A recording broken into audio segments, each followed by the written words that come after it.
ætlum við að ræða fréttamál sem var töluvert áberandi helgina sem var frétt í danska fjölmiðlinu Berlingske ólígarka, íslenska útgerðarmenn, spillingu í útgerð hér á landi og tengsl spillingar og stóru útgerðarinnar við stjórnmálamenn inn á Alþingi. Held að Morgun sé ekki enn búin að fjalla þetta mál, ekki þegar... Og ekki Sín. Ekki Sín. Jú, vísir. Vísir gerði þessu mjög góð skil. Já. En hérna, af þið eru byrjaðir að spjalla, þá ég að kynna ykkur. Grétar Mar Jónsson, þú ert hérna varaþingmaður Flokki fólksins og gamall skipstjóri. Já. Og í sama flokki, Sigurjón Þórðarson, þú ert þingmaður í Flokki fólksins. Og takk fyrir að koma hérna á rauðaborðinu og aðeins svona bregðast við þessari frétt og umræðu þennan heim í kjölfarið. Sko, þið hafi náttúrulega löngum haldið því fram báðir að íslenska sjávarútvegsspillingin komi engum á óvart. Hvað það, Grétar Már, svo við byrjum á þér, sem að augljóslega til merkis það að pottur hér víðabrotinn? Það náttúrulega má byrja bara á verðlagsmálunum. Við erum ekki að fá rétt verðlagt neitt upp úr sjónum. Nei, þú vilt allan fisk á markað? Ég vil bara, já.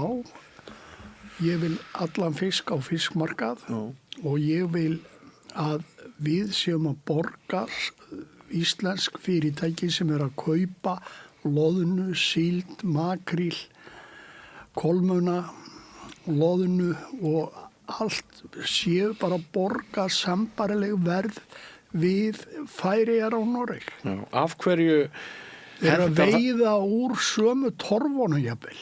Af hverju hentar á stórútgerðinni vel að hafa verðlagningu með þeim hætt sem Það náttúrulega bara að þeir eru með strengjabrúður í Alþingi sem eru og komu á sínum tíma verðlagsstofu sjávarútvegsins eða á fiski, verðlagsstofu til verðlagningar á öllum fiski upp úr sjó og að borga í dag 350 til 80 krónur fyrir þorsk upp úr sjó. Á sama tíma og markaðsverðið 700-750 krónur. Þetta svakalegt. Og ef þeir flytja fiskinn út beint til á erlenda markaði, þá þeir að fá ennþá hærri verð fyrir per kíló. Og þess vegna hef ég lagt það til og við að það fari 30% af fiski bara inn á fiskmarkað og það verði per kíló á því á allan farminn. Þó að fari bara 30% af honum inn á markað. Ef að fiskvinnslur sem að kaupa fiskina sjálfur sér vilja vinna 70% af aflanum, geta unni allan aflan ef þeir kaupa hann á mörkuðunum bara á markaðsverði. En þeir hafa fiskvinnslur án útgerðar tækifæri til að bjóða í aflan og keppa við þá á jafnréttis grundvelli. Því þetta skekkir svo mikið jafnvægið á milli fiskvinnslu án útgerðar sem þarf að kaupa allt sitt hráefni á fiskmarkaði eða fiskvinnslu sem kaupa af sjálfum sér á niðurgreiddu verði. Nákvæmlega. Sigurjón, við sáum það í umræðunni í fyrrasumar veiðigjöldin á þingi að sumir komu bara algjörlega berstrípaðir til dyrana sem í rauninni þessir gæjar sem að Berlingske að fjalla núna og samt eins og þetta koma fólki á óvart að það sé einhver svona spillingar handhafar inn á Alþingi til þess að reka sérhagsmuni sjávarútvegarins. Já, svo sjáum við líka viðbröð sem blaðamaður Berlingske fær, þau eru kunnuleg. Já. Þannig að þarna koma vanir menn með sömu aðferðafræðina, það eru einhverjar hótanir og tölvupóstar og menn sem eru kannski ekki endilega nátengdir þeir sem verið að fjalla en greinilega eru svona samhangandi. Leigupennar. Eða hvað á að segja. Þannig að það staðfestir í rauninni allt það fyrra sem að hefur verið og skýrir líka einhverju leyti hvað svona blaðamenn svona sniðganga einhverju leyti að fjalla þessi mál og ég hef alveg skilning fyrir því Þá nú ekki endilega bara að tala ríkisstyrkta Morgunblaðið sem greinilega bara fjallar ekki þessi mál og bara nánast leggur þá jafnvel í einelti þá aðila sem að eru að ræða þessi mál og vilja fá breytingar. Að þú lýsir því bara þannig? Já, það bara þannig. En við getum alveg séð það að skoðum bara dæmi núna. Það búið að vera umræða alveg allt þetta ár. Og ég tel að ég sé svona svo aðili sem hefur ekki hana hvað mest. Það verðlagningun á lóðnunni. Og ég hafði samband við lóðnuverksmiðjur í Færeyjum og sá að verðið var þar á 300 krónur. En hér var gert upp við sjómenn á bilinu 110 og alveg niður í 70 kall. Við fáum það fyrirspurn núna í þinginu sem að þingmaður Samfylkingarinnar með sem að muni upplýsa það hvað verðið en ég tel að það sé eitthvað svona alltaf helmingurinn tæplega og alveg niður þrefalt lægra verð og þetta skiptir verulega miklu máli fyrir sjávarbyggðirnar sem að fá hlut af löndunargjaldinu eða löndunargjaldið er ákveðið prósentutala af aflaverðmætinu og líka alveg ljóst að sjómennirnir þeir fá hlut af aflaverðmætinu og ef að það ekki rétt heldur bara eitthvað jafnvel þriðjungurinn á því sem að raunvirði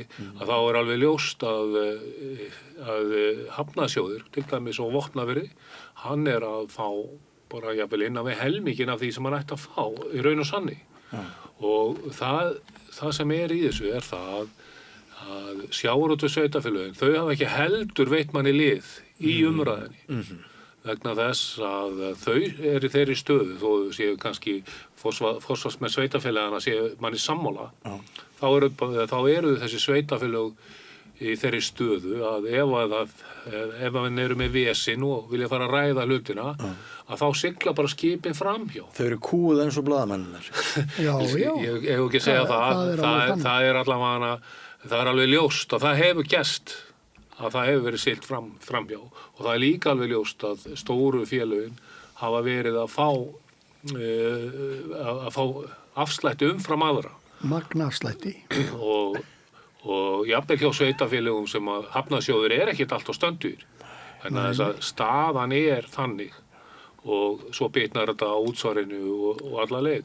Þannig að þessi staða sem uppi að hún tilkomin vegna, ég vil segja, sterkra stöðu þessa sjávarútvegsrisa og þannig að þeir sem eru hinum með við samningsborðið það þá sjómenn og sveitarfélögin og alltaf í mjög veikri stöðu. Sko, það til fólk sem lætur eins og því komið þá óvart sem skrifað var í Berlínska helgina. En samt finnst mér eins og það sé kannski aðeins meira súrefni núna eftir þessa frétt á hálfu erlends fjölmiðil til þess að ræða málin eins og þau blasa við mér.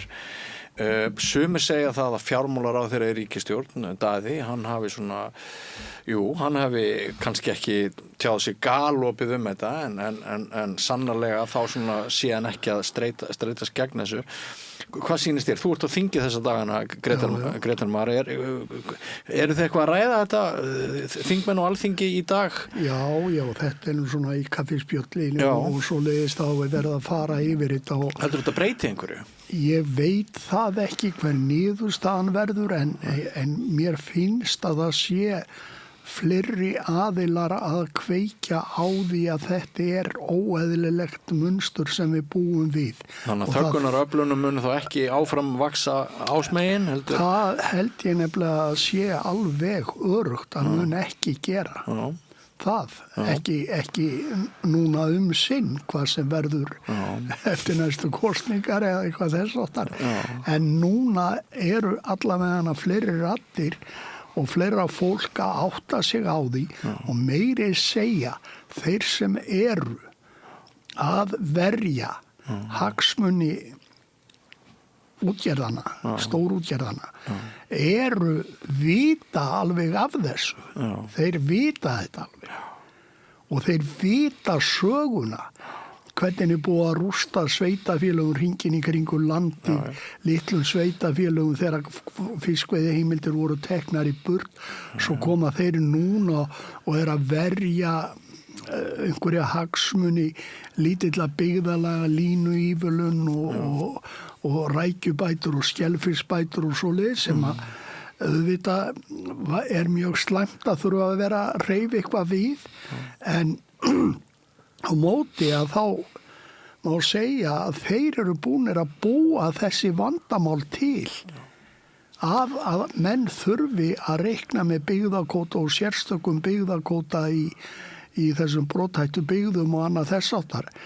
Þetta sjálfskaparvíti sem þeir eru búin að koma þjóðin í og þessi ríkisstjórn að reyna að snúa eitthvað ofan að þessu.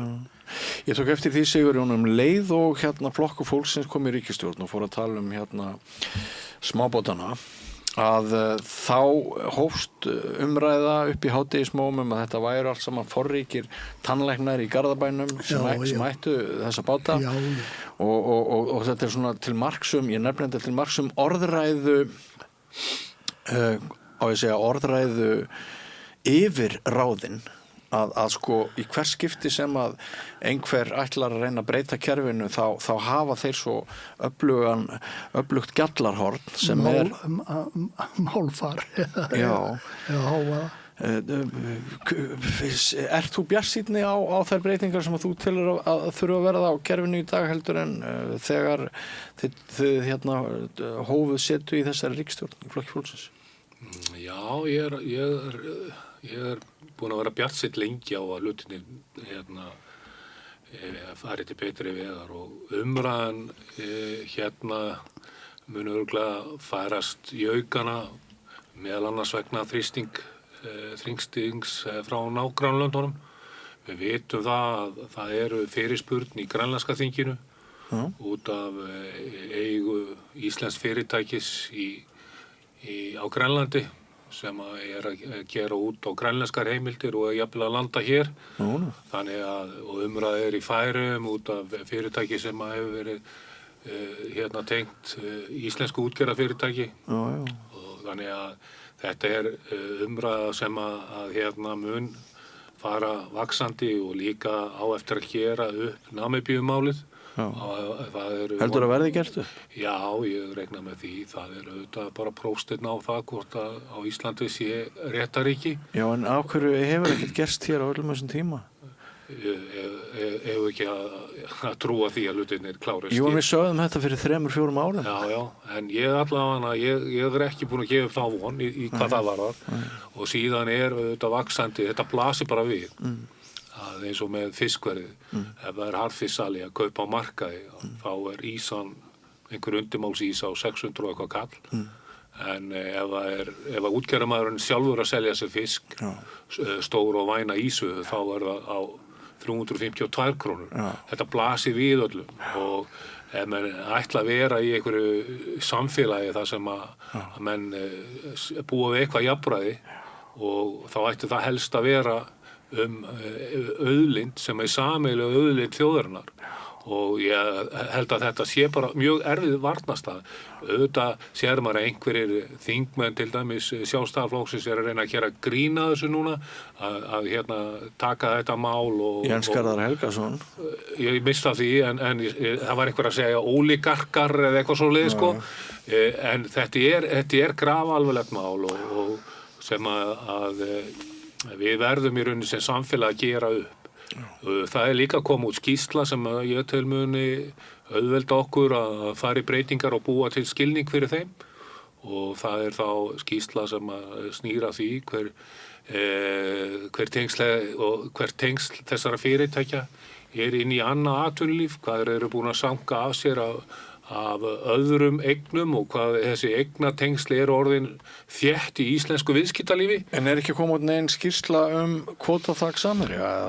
Það var frumvarp á síðasta þingi að taka á því að fyrirtæki var komin upp fyrir lögbundið kvótaþak 12%. Og því miður og ég var fyrir vonbrigðum að þá var það ekki á skrá atvinnuvegaráðherra á þessu þingi, það bara önnur mál sem voru sett í forgang og því að það mjög þarft að gera það, því að það eru nokkuð fyrirtæki, 1-2, komin upp fyrir kvótaþakið og ef við ætlum að vera hér að setja einhver ströng lög til dæmis strandveðar eignarhald og horfa það mjög nákvæmt og á sama tíma horfa fram hjá því að menn eru komin langt upp fyrir kvótaþakið, það fer ekki saman.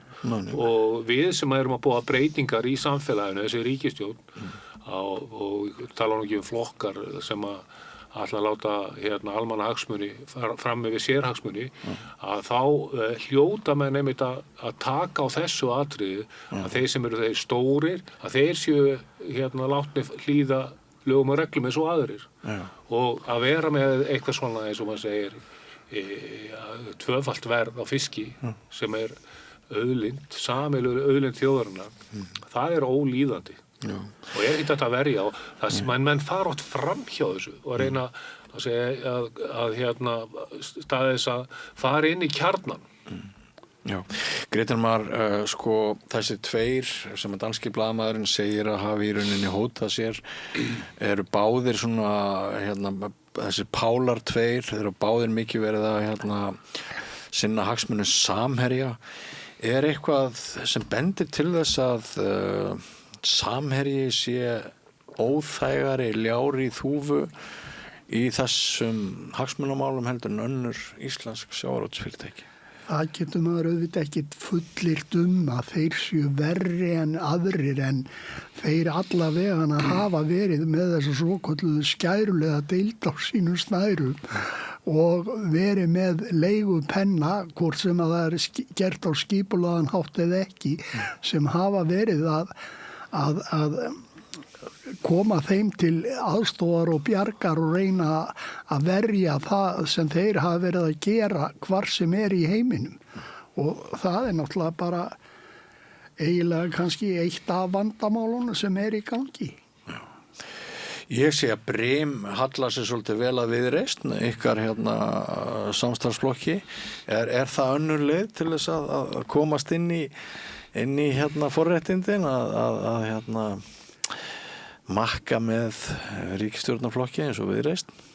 Það getur maður heldur ekkert sagt eða svarið eða öðru leyti en því að ég held að það sé alltaf gott að stjórnmálamenn tali við atvinnulífið og sé í góðu sambandi en það ekki það sama og það þurfa að neyja sig og beygja fyrir þeim og leyfa þeim að fara illa með sameiginlega auðlind þjóðarinnar. En forstjóri Brims og fljótur að bera það tilbaka að vera nokkuð aðfinnsluvert við. Jú, en þegar að hann brýtur kvótaþakið, hann segist ekki vera að brjóta lög, en hann gerir það þar.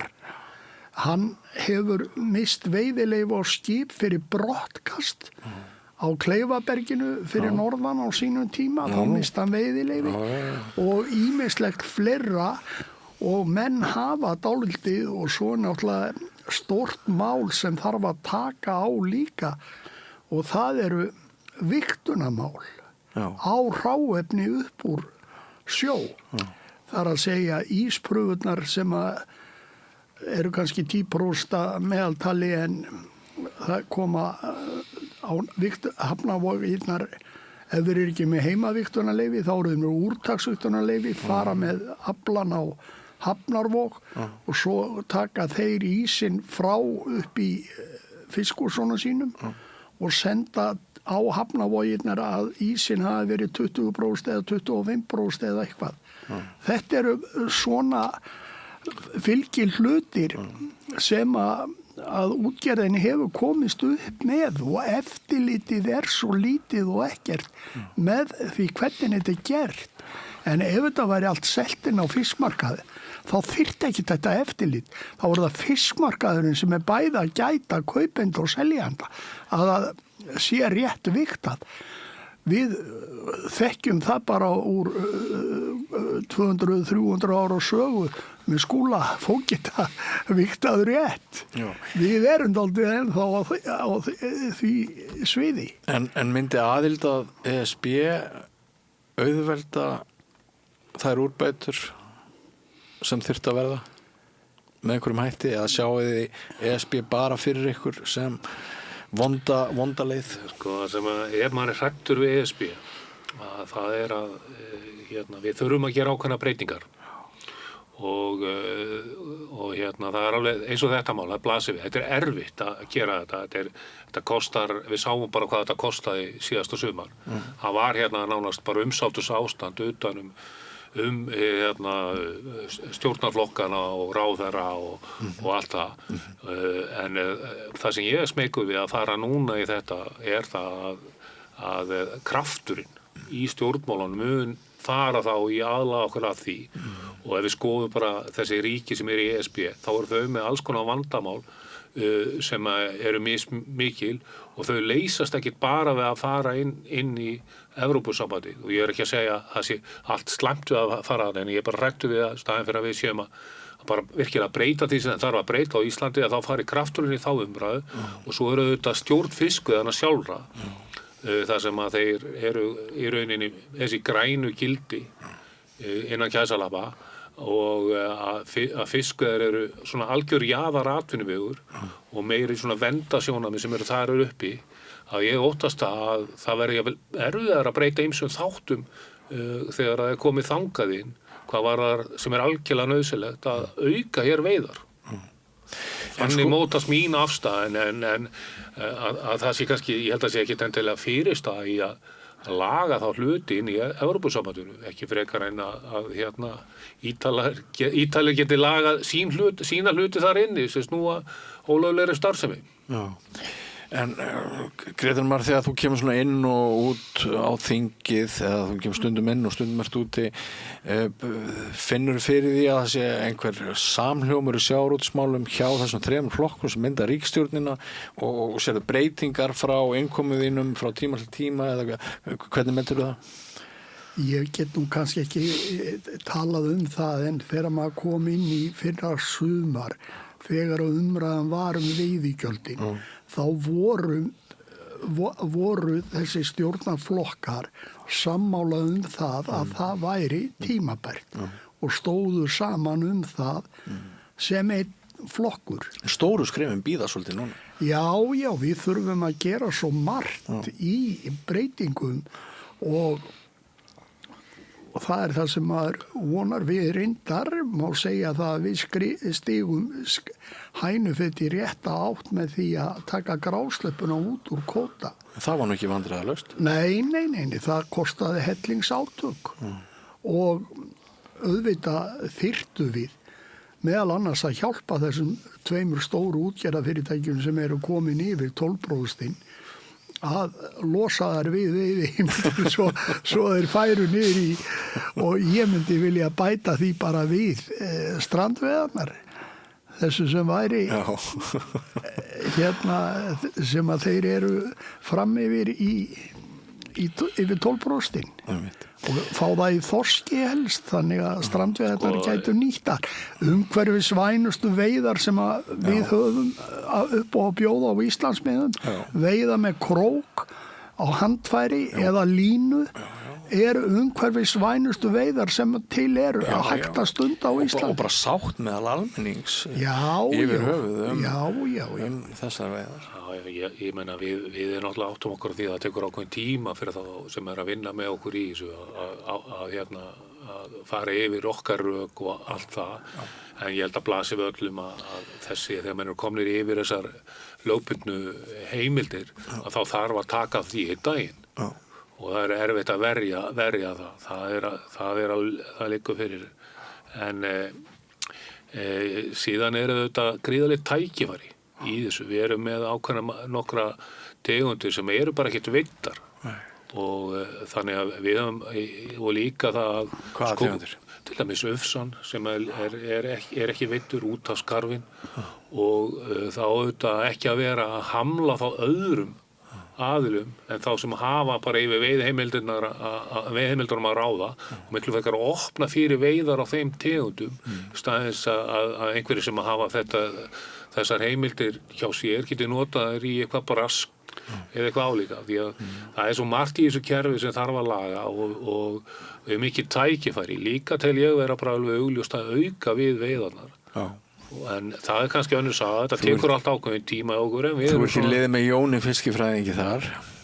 Já, líka hann nú ekki einn á báti. Nei, hann ekki einn á báti. Nei, og líka það líka, við sjáum það bara sjómenn sem á miðun.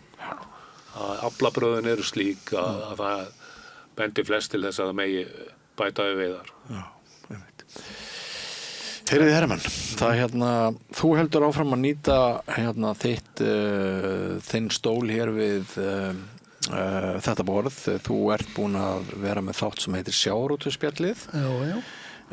Hvað langt síðan þú hófst leik?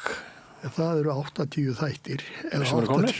Sem eru komnir. Og þú reynir að vera alltaf vikulega? Já. Og þeir eru sýndir aftur hvenær? Þeir eru alltaf sýndir á 50 dögum klukkan 6. Já, 50 dögum. Í fyrstu umferð og svo eru þeir endurteknir einhverja 2-3 sinnum oft í viðbót. Já. Dagana á eftir. Já, og svo náttúrulega alltaf hægt að sjá þetta á YouTube og öllum vefnsveitunum og því. Þannig að þú ert að hlaði þátt núna á 50 daginn sem verður sýndur klukkan 6 og myndu komin á spillingu? Örugglega mun það eitthvað koma til kastana á næstunni og þetta vekur auðvitað athygli og þeir sem að hafa verið að gagnrýna fiskveiðistjórnar kerfið í gegnum tíðina. Já. Eins og ég og fleiri jafnvel í 40-42 ár frá því þetta var sett á eða ári áður en þetta var sett á að þeir náttúrulega finna kannski smá meðbyr í seglin núna. Já, mér leið vel helgina, ég fann fyrir því bara sem blaðamaður að þetta var hressandi. Þetta bætir aðeins, Þú varst náttúrulega að gefa bók út fyrir ári síðan eða rúmlega ári síðan og þá ert að tala um besta vin Aðal. Já. Og þetta sem við erum að fást við á Alþingi í dag er bara af sama meiði.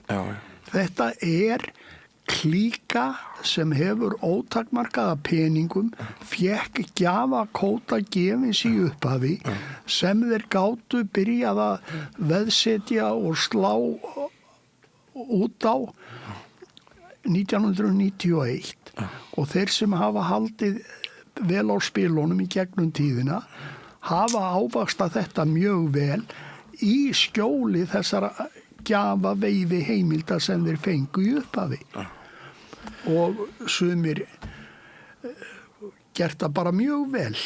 En þegar ég byrja með skip sem var keypt frá Hornafirði, þá var verð á varanlegum kvóta heimildum 140 krónur. Ég held að það hafi verið 93 á þorski. Þá fengum við að selja á markað, þann afla, fengum 120 krónur verð fyrir hann. Núna er verðið á 1 tonni af þorski 7,5 milljón. Þó ég selji það og fengi að veiða það til að selja það á markaði, þá er það ekki nema 700-750 krónur. Sölu verðið á þessu tonni. Þannig að verðið á varanlegum veiðiheimildum og svo aftur heimildum sem er úthlutað, það hefur í rauninni tífaldast. Þetta er mjög sláandi. Og býr til mikinn arð hjá þeim sem eru handhafar auðlindarinnar. Við höfum náttúrulega ekki komið inn á hérna. Er þetta verð sem fæst fyrir íslenskan fisk, er það að koma inn í íslensk þjóðfélag? Það dregum að stórlega í efa. Það er flest af þessu stærri fyrirtækjum eru með dótturfyrirtæki erlendis sem þeir selja afurðir frá Íslandi og gera upp í evrum. Arðurinn, gera upp í evrum, en arðurinn sem skapast þegar þeir selja kannski á 1500 krónur fiskinn hérðan og fá svo dótturfyrirtæki fær kannski 1800 krónur eða 2000 krónur eða hvað tölur sem við leikum okkur með þá og halda því eftir erlendis, skila bara 1500 krónum heim. Þetta meðal annars eitt af því sem við höfum verið að glíma við, íslenskt atvinnulíf. Sigrún, þín lokaorð. Já, ég nú bara bjartsýnn á framhaldið. Ég meina, það tekur svolítið tíma, líka fyrir stjórnkerfið, að átta sig á hlutunum.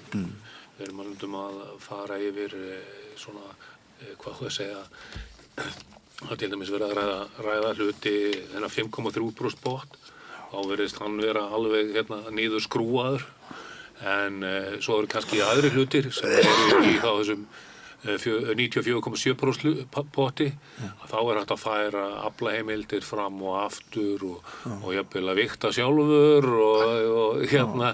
og menn snúa jafnvel hlutunum á hvolf þegar verða svona að koma á mótsvið eins og með einhverja byggðaaðgerðir og veita einhverjum byggðum heimildir, þá þarf að passa það að það sé alveg rúmist innan pottsins.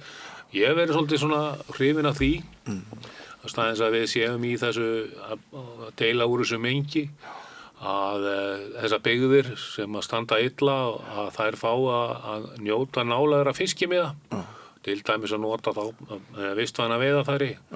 Tökum að bara Bakkafjörður fengi Bakkaflóan og Grímsey fengi 10 mílur í kringum eina. Þá væri þessum byggðum vel borgið og það alveg ljóst að engin hætta fyrir nokkurt fiskistofn. Og mér finnst þetta skipta svolítið máli bara fyrir sjálfsíminn þjóðarinnar og þessar byggðir fái að lifa og dafna og við losnum aðeins allavega með fiskimið næst ströndinu út úr þessu brasskerfi sem náttúrulega, hvað að segja, það ekki til útflutnings, hvorki til Namibíu eða jafnvel ekki til Grænlands og við bara tökum þetta aðeins og skoðum þetta með alla breytingar með jákvæðum hætti og fáum þá svona gagnsæi verðlagningu og það ekki eins og að það sé þessi menn sem að halda á þessum örfáu stóru fyrirtækjum séu illa haldnir. Og það gagnsæið og rétt verðlagning, það eitthvað sem að þeir ættu að fagna með okkur og einnig að geta gert vel við þessa sjávarbyggðir. Fiskurinn í sjónum sameign þjóðarinnar og við þurfum að losna út úr þessu aflamars kerfi og taka upp sóknarmark með dögum. Þá losnum við brottkast og ýmislegt ýmsan sóðaskap sem á sér stað í núverandi kerfi og hefur gert alla götur frá því að var tekið upp og við þurfum að komast bara úr aflamarki í sóknardaga, útluta dögum og stjórna veiðum þannig. Svo eitt sem við höfum ekki rætt og það hvað sterkustu sjávarútvegsfyrirtækin eru orðið með mikil ítök upp á landi í alls konar atvinnulífi þar. Það nú rannsókn í gangi með það, ítök sjávarútvegsfyrirtækja í öðrum óskyldum atvinnurekstri í landinu. Og það væntanlega eftir að koma núna mjög fljótlega sú skýrsla út. Og þarna hryllingur á leiðinni ef verður ekki komið böndum á þetta því að það endar þá með því að örfá risastór fyrirtæki eiga skoðanir okkar allra vegna þess að við munum öll eiga allar fjölskyldur á Íslandi, það verður einhver fjölskyldumeðlimur sem byggir atvinnu sína að einhverju leyti á þessum örfáu einstaklingum og þá hættir fólk að þora að tjá sig. Segja frá því í lokin að ég í sambandi við fjölmarga sjómenn sem eru hjá stórútgerðinni og það alltaf svona þegar byrja að hafa samband það alltaf viðkvæð að það verður að vera fullkomin nafnblind og þetta sorglegt á Íslandi árið 2026 að við séum nánast komin í svona hálfgerð vistabönd að vísu þessi menn á góðum launum en þeir gjalda fyrir þau með ófrelsi sínu. Jú, en sumir þeir á góðum launum en þeir gætu verið á helmingi hærri. Já, svo það líka, einmitt. Heyrðu, því miður þú komst ekki lengra en þá var hressandi að fá ykkur í heimsókn og við skulum endilega halda þessari umræðu opinni áfram og vona að danski blaðamenn haldi áfram að senda pillur hingað norður. Það skulum við vona. Já. Kæra þakkir Sigurjón Þórðarson og Grétar Mar Jónsson. Var ég að fara vitlaust með föðurnöfnin eitthvað nokkuð? Nei, ég alveg frægur fyrir það. En næsti kafli eftir andartak ekki fara langt, kæru hlustendur og áhorfendur. Góðir fjölmiðlar eru mikilvægur partur af því súrefni sem sérhvert samfélag þarf á að halda. En góðir fjölmiðlar þeir þurfa ekki endilega að vera hlutlausir, en þeir verða að vera sjálfstæðir. Alveg eins og góðir háskólar og traustir dómstólar þurfa að vera sjálfstæðir. Þeir þurfa að þjóna fólkinu, ekki valdinu. Ég heiti Þorvaldur Gylfason og ég styð samstöðina. Hvar skrái ég mig í áskrift? Samstöðin.is